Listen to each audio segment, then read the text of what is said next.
ग्वालियर जिले के भीतरवार से विधायक और पूर्व मंत्री लाखन सिंह यादव ने बुधवार को विधानसभा क्षेत्र का दौरा किया। इस दौरान जहां उन्होंने कांग्रेस कार्यकर्ताओं से मुलाकात कर आम जनता की समस्याएं सुनी और निराकरण कराने के लिए संबंधित विभाग और अधिकारियों से चर्चा की। इस अवसर पर डबरा से नवनिर्वाचित विधायक सुरेश राजे भी पूर्व मंत्री लखन सिंह यादव के साथ मौजूद रहे। भीतरवार रेस्ट हाउस में कांग्रेस के कार्यकर्ताओं से दोनों नेताओं ने नगरीय निकायों के चुनाव के लिए रायशुमारी की और विभिन्न दावेदारों के विचार जाने। विधायक जी, विधानसभा में जीतने के बाद प्रथम आगमन आपका भीतरवार है, कैसा महसूस करते हैं? भीतरवार मेरा घर जैसा है।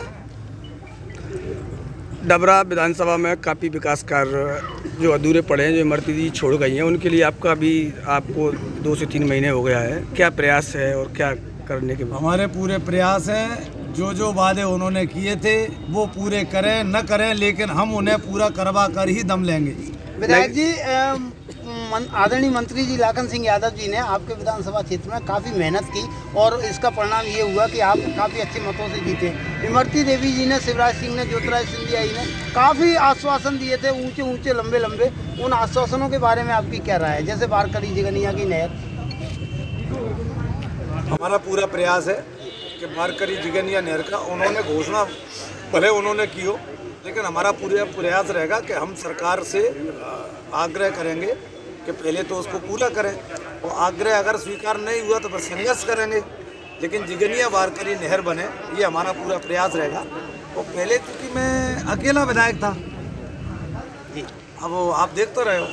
नहीं, बिल्कुल। 1 और 1 11 होते हैं ना जी। दूसरी बात ये है कि आपको नहीं लगता कि उन्होंने वोटरों को लुभाने के लिए इस तरीके के तमाम लंबे लंबे वादे किए थे और वोटरों पर उसका कोई असर नहीं पड़ा? सुरेश राजे चुनाव जीत गए। देखिए, ये जनता जनार्दन का स्नेह प्यार था और कांग्रेस कार्यकर्ता की मेहनत की पराकाष्ठा थी। और बाकी मैं समझता हूँ डबरा भीतरवार के साथ साथ जहाँ भी प्रदेश में हमारे शुभचिंतक इष्ट मित्र थे, वो किसी भी दल में रहे हों, वो किसी दल के लिए काम कर रहे हों, लेकिन उनकी दुआएं मेरे साथ थी। लाखन सिंह यादव जी ने 3 विधानसभाओं में काफ़ी मेहनत की थी और तीनों में विजय मिली है। और अगर ऐसा ये सारी विधानसभाओं के लिए लाखन सिंह यादव स्टार प्रचारक रहे होते तो आप क्या समझते हैं, क्या परिणाम होते? देखिए, ये संगठन का काम है और उनको पहली बार संगठन ने जिम्मेवारी दी और आपके अनुसार ये सफलता मिली है, तो निश्चित रूप से संगठन इस पर विचार करेगा कि उनकी क्षमताओं का भरपूर प्रयोग किया जाए, लाभ लिया जाए। विधायक जी, अभी जहाँ जहाँ कांग्रेस के एमएलए चुने गए, मैंने देखा ग्वालियर में भी कई जगह और भी कई जगह जहाँ पहले चुनाव से पहले जो घोषणा की थी शिवराज सिंह चौहान की सरकार ने, वहाँ से कई लोग राशि वापस ले ली गई है। तो क्या डबरा में भी ऐसा हुआ कि कई राशि वापस ली गई है? हमारे डबरावी समाचार पत्रों के माध्यम से मुझे ज्ञात हुआ है कि एक खेल परिसर जो हमारे नौजवानों के लिए बनने वाला था, उसकी राशि उन्होंने वापस करने का वो किया है और हमने भी उस पर अपना पत्र लिखा है। आपके क्या प्रयास है? नहीं, अब देखिए, वो क्या क्या वापस कराएंगे, जी, इससे हमें कोई फर्क नहीं पड़ता। हमारा संघर्ष जारी रहेगा और संघर्ष की दम पर हम विकास कार्य भी कराएंगे और सरकार को जगाएंगे भी। जी, आपको बहुत बहुत धन्यवाद। आदरणीय भाई साहब, मध्य प्रदेश सरकार नगरीय निकाय के चुनाव करवाने की पूरी तैयारी में थी, आरक्षण भी हो गए थे, एकदम से आकर के और इन्होंने घोषणा कर दी कि चुनाव 3 महीने के लिए टाले जाते हैं। आप क्या समझते हैं, मध्य प्रदेश सरकार हार के डर से घबरा गई है? देखिए, पिछले 33-34 दिन हो गए पूरे देश का किसान इस समय दिल्ली के बॉर्डर पर पड़ा हुआ है और समूचे किसान में इस समय तराई जैसी हालात है। किसान पूरी तरह भयभीत है, घबराहट में कि उसकी ज़मीन का जो इन्होंने अडानी और उनके साथ जो इन्होंने कॉन्ट्रैक्ट किया है, उस कॉन्ट्रैक्ट की वजह से, जैसा इन्होंने अभी रेलवे को दे रखा है, इन्होंने तमाम सारे हमारे जो संस्थाएं उनको इन्होंने प्राइवेटाइजेशन करा दिया है। ऐसी स्थिति में किसान भी पूरी तरह भयभीत है कि ये जो है हमारी ज़मीन को भी इनको एज ए कॉन्ट्रैक्ट हम लोग रह जाएंगे, माने किसान मजदूर जैसा हो जाएगा, खुद की प्रॉपर्टी पे, खुद की ज़मीन पे उसके हालात मजदूरों जैसे हो जाएंगे। इसको लेके पूरे देश इस तरह का एक बड़ा आंदोलन चल रहा है और उस आंदोलन में इतना तेज़ी आई है और उस तेज़ी की वजह से जो मध्य प्रदेश में और कई स्टेटों में इस तरह के जो चुनाव हो रहे थे, ये सारे के सारे चुनाव उन्होंने हार की वजह से ब्रेक कर दिए। उन्हें ये मालूम है कि यदि अभी इस समय चुनाव करा दिए जाएंगे तो मध्य प्रदेश और देश से भारतीय जनता पार्टी का पूरी तरह सुपड़ा साफ हो जाएगा, क्योंकि इस देश का 70% जो किसान है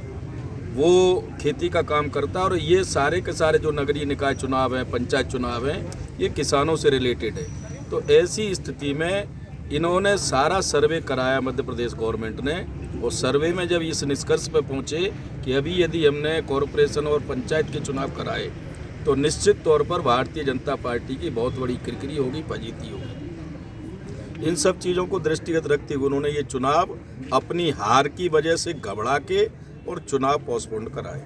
अच्छा भाई साहब, आप चूँकि सरकार में थे और आप खुद मंत्री थे और आपकी सरकार ने ऋण नहीं लिया था। अभी भारतीय जनता पार्टी की आनन फानन में जैसे कहते खरीद फरोख्त करके सरकार बन तो गई, लेकिन हर 8वें दिन लोन लेती है सरकार, कर्जा लेती है। कर्जा ले करके बड़े बड़े दावे करके सरकार कहाँ तक चलेगी, आप क्या समझते हैं? ये देखिए, 2018 में जब जनरल चुनाव हुए थे उस समय प्रदेश की जनता ने वोट की सरकार बनाई थी और 15 महीने में भारतीय जनता पार्टी ने कुछ विधायकों को लालच देकर और उन्होंने नोटों की सरकार बनाई। और जब नोट खर्च हुआ विधायकों को खरीद फरोख्त करने में, तो निश्चित तौर पर इसका इन्वेस्टमेंट भी आवश्यक था। इन्वेस्टमेंट के लिए इन्होंने अभी जो लोन की आपने जो बात की है कि स्टेट गवर्नमेंट सेंट्रल से और कई उनसे फाइनेंस ले रही है, ये पिछले समय 15 साल ये शिवराज सिंह जी यहाँ रहा, बीजेपी की गवर्नमेंट रही। उस समय मध्य प्रदेश का जब हम लोगों को गवर्नमेंट मिली थी, खजाना पूरी तरह खाली था।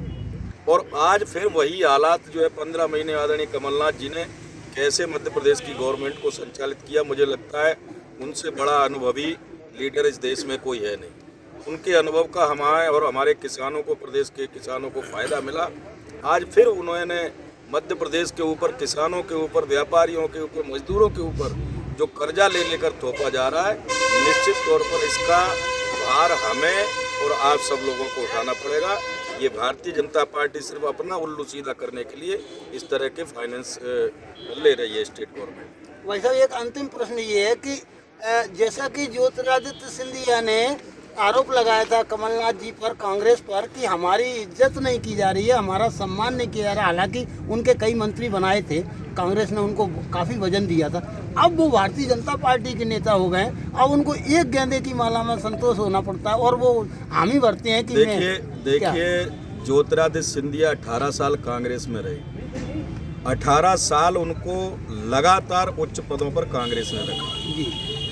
और कांग्रेस में उनका वो दबदबा था। जब वो चुनाव हार गए थे अभी पार्लियामेंट का, उसके बाद भी अगर वो हारने के बाद आदरणीय कमलनाथ जी को फ़ोन करते थे तो उनके फ़ोन का एक बड़ा वेट और वजन रहता था। लेकिन वो हमें छोड़कर इस प्रदेश के जनता का अपमान करके प्रदेश के लोगों को बुरी हालात में छोड़ कर ये गए हैं। और आज भारतीय जनता पार्टी में जो उनकी हैसियत है वो आप सब लोगों की नज़र में है। अभी उन्हें एक ग्वालियर में उनका जो एक मंडल होता है, उस मंडल का सदस्य बनाया है। तो मुझे लगता है उनकी हैसियत, भारतीय जनता पार्टी और कांग्रेस की हैसियत का आकलन हम इसी से कर सकते हैं कि जिस व्यक्ति को जो राष्ट्रीय स्तर का नेता हुआ करता था कांग्रेस में, वो भारतीय जनता पार्टी ने उसको अपनी औकात दिखा दी और मंडल का मेंबर बनाया, ग्वालियर मंडल का। तो निश्चित तौर पर मुझे लगता है ये सिंधिया को खुद आकलन करना चाहिए और वो कर रहे हैं। उन्हें खुद लग रहा है, अब तो बात ये है ना कि मरता क्या न करता, अब तो उनके लिए कोई जगह नहीं है, छटपटा रहे हैं। और मुझे लगता है आप चंद दिनों में देखना वही सिंधिया फिर कांग्रेस के वरिष्ठ नेताओं के सामने गिड़गिड़ाएगा और फिर कांग्रेस में वापसी की बात करेंगे। भाई जब अभी हाल ही में आपके द्वारा एक बयान सामने आया था कि कांग्रेस अगर सर्वे से टिकट देती तो शायद ऐसी स्थिति ना होती या कई प्रत्याशी सर्वे के अनुसार जीत सकते थे। तो आप एक काफ़ी पावरफुल नेताओं में मध्य प्रदेश में आते हो, तो क्या आपको कहीं ना कहीं क्या लगता है कि कांग्रेस ने सर्वे के अनुसार टिकट नहीं दी? देखिए, मैंने जो अपना स्टेटमेंट दिया था, एक्चुअली मेरा उद्देश्य ये था कि अभी हम लोगों के जो 28 चुनाव हुए थे, यहाँ थोड़ा सा हम लोग ठीक से उसको मैनेज करते, ठीक से मेहनत करते तो हमारी और बहुत सारी सीटें जीत सकते थे, हम लोग सरकार बनाने की स्थिति में आ सकते। चूँकि अब उसमें हम लोग कहीं ना कहीं कमज़ोर हो गए, हम लोग सफलता की सीढ़ियों पर नहीं चढ़ पाए, मेरा उस मीटिंग में मेरा तात्पर्य ये था, हमारे संगठन की, हमारे वरिष्ठ साथियों की मीटिंग थी, कोई पब्लिक मीटिंग नहीं थी। उसमें मैंने ये कहा था कि भाई अब कॉरपोरेशन के चुनाव आ रहे हैं, नगर निगम के चुनाव आ रहे हैं। हम चाहते हैं कि हाँ, हमारे वार्ड के लोगों से, हमारे मंडल के लोगों से, हमारे ब्लॉक अध्यक्षों से, सबसे सीनियर लोगों से चर्चा करके हमें टिकटों का डिस्ट्रीब्यूशन करेंगे तो मुझे लगता है ज़्यादा सफलता मिलेगी। लेकिन क्या है कि आप मीडिया के लोग बड़े कलाकार लोग हैं, मेरी उस बात को आपने इतना घुमा फिरा के पूरे प्रदेश में बवाल मचा हुआ है। मेरी ऐसी कोई मंशा नहीं। कमलनाथ जी हमारे लीडर हैं, हमारे नेता हैं और सर्वमान्य नेता हैं। उनके नेतृत्व में मध्य प्रदेश में पुनः फिर कांग्रेस की सरकार स्थापित होगी और इस प्रदेश के तमाम सारे आवाम का भला होगा, उद्धार होगा। भाई साहब, नगरीय निकाय के चुनाव जो हो रहे हैं, ये तो बात की बात है। अभी जो 28 सीटों पर जो आपके चुनाव हुए थे, उपचुनाव जो हुए थे, उनमें सिंधिया जहाँ पर दम भरते थे, जहाँ के सिंधिया नेता हैं, वहीं पर सिंधिया के पट्टे आ रहे। निश्चित तौर पर सिंधिया के ये बात सही है कि हम लोगों को उम्मीद कुछ ज़्यादा थी, लेकिन लास्ट में जो है सरकार, सत्ता, धनबल, सारा सब कुछ उपयोग किया। मैं ऐसा मान के चलता था कि हमारे यहाँ 16 सीटें ग्वालियर चंबल में, 16 में मुझे लगता था कि हम 10-12 सीट कम से कम जीतेंगे। लेकिन जो 3 दिन में जो नंगा नाच हुआ, जिस डबरा सीट को हम लोग ऐसा मान के चलते थे कि हम 25-30 हज़ार से जीतेंगे, वो सीट हम 8 हज़ार से जीत पाए। 3 दिन में जो भारतीय जनता पार्टी ने ऐसा जो साम दाम दंड भेद जो कहा जाता है, उसका सबका उपयोग किया और उसका परिणाम ये हुआ कि हम लोग कम सीटें जीत पाए। लेकिन निश्चित तौर पर इस प्रदेश की जनता के मन में एक टीस है, एक कसक है और आने वाले समय में वो कसक जरूर निकालेंगी और कॉरपोरेशन में भी ये सब चीज़ आपको देखने को मिलेगी। बहुत धन्यवाद। एक मिनट विधायक जी, अभी हाल ही में आपका स्थापना दिवस था कांग्रेस का और माननीय मंत्री नरोत्तम मिश्रा जी ने एक बयान दिया था कि राहुल गांधी तो इटली चले गए और अब कांग्रेस का स्थापना दिवस नहीं, वो विनाश दिवस मनाने के लिए गए हैं। कांग्रेस तो मध्य प्रदेश से खत्म हो चुकी है। भारतीय जनता पार्टी और नरोत्तम मिश्रा को कुछ न कुछ बोलना है। हमारा संगठन, हमारा लीडर, वो अपने संगठन की चिंता करें, हमारे संगठन की चिंता करने की उन्हें क्या आवश्यकता है। नरोत्तम मिश्रा अपने संगठन को देखें, हमारा संगठन है, हमारा नेता है, जो उचित निर्णय होते हैं वो निर्णय वो करते हैं। ये हमारे हाईकमान की सोच है और उन्हें अपने संगठन की चिंता रखनी